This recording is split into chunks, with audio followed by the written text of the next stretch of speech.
Finally, I've been waiting for Sony to make this lens for a while now. This is the 16mm 1.8 G lens. Here it is in all its glory. Now, this video is not a review, not a full review. This is more like my thank you message to Sony. So if you're watching, thanks Sony. There wasn't a lot of hype or excitement about this lens online. Kind of a quiet drop from the Sony camp, and I totally get it.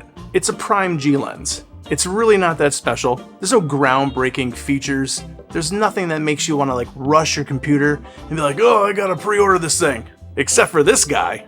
Obviously, I'm pretty stoked about this lens. I jumped onto Adorama just to grab some extra info while, making this video, and I did notice that this lens is on back order. But then again, there is a bunch of things on back order. I'm not sure, really. Maybe something else is going on that that I don't know about. So maybe I'm not the only one. Or Sony made 6 of these things, and then they were like, that'll do. Regardless of all that, happy guy right here. Why, do you ask? Well, I'll tell you. I've been using the 20mm 1.8 G on my ZVE-1 for a good chunk of time, and overall, the 20mm is a great lens.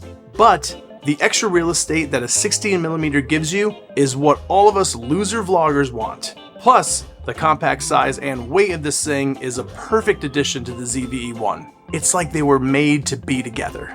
I recently went to Ireland, and the ZVE-1 20mm G combo was what I shot 90% of my vacation with. Toss in a couple Action 4 shots and some drone shots and, sprinkle that in as well. And like I said, the 20mm, totally fine. But in some situations, I really wish I had my 16-35. Due to the size and weight, and the fact that my camera bag was already completely stuffed and lugging that around the airport, not fun, I decided to leave the 16-35 at home. If this 16mm G was out back then, I would have totally gone with that lens. By the way, if you want to check out some of my videos from Ireland to see some of the breathtaking scenery and landscapes, I'll leave a link for you. Shameless promotion over. The 16mm 1.8 G will set you back around $800. Which is not cheap, but when compared to the 16-35 GM2, it's a fraction of the cost. There's also the 16-35 PZ from Sony, but $1,200 for f4. Meh. What about third-party lenses? I can literally hear you guys typing in the comments right now. Yes, Sigma and Viltrox both make a 16mm equivalent, and both of those lenses are cheaper than the Sony. There's just something about native glass. Don't get me wrong, I've had plenty of third-party glass over the years, and for the most part, they've worked out just fine. Technology has definitely caught up to all the autofocusing systems that these cameras are using. Way back in the day, third-party lenses were noticeably slower, especially when it comes to the autofocus subject detection. Thankfully, that's not as big of an issue as it used to be. If third-party lenses fit better into your budget, then absolutely go for it. You'll have no issues whatsoever. Maybe. Personally, I just don't like the way the Sigma and the Viltrox 16mm look. Not the look that you get from them, just their appearance. Maybe that's an odd take, considering that Sony's definitely not winning any pageants here. I just think it looks better. Maybe I'm just used to Sony's design language, but hey, you like what you like. And from what I can tell, the Sony is also smaller and lighter. Alright, on to some comparisons of the 16-35 GM2 compared to the new 16mm G. Oh, and for reference, I'm shooting on the A7 IV with the 24-70 GM2. Just so you know.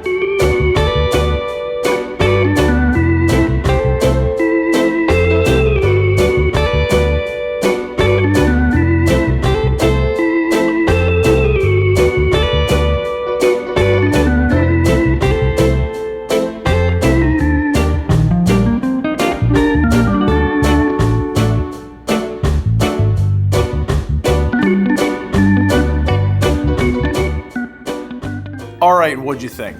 Could you actually see the difference between the two lenses? So in the comments below, write down what you thought each of those clips were. What did you think A was? What did you think B was? I'll give you a minute.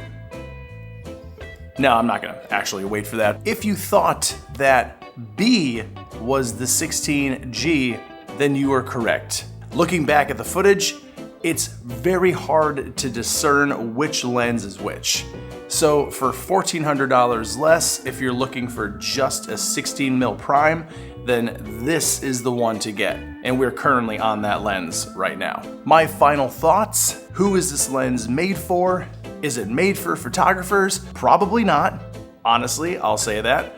I really think that Sony finally listened to all of us vlogger losers who are just pointing the camera at ourselves, just filming nonsense.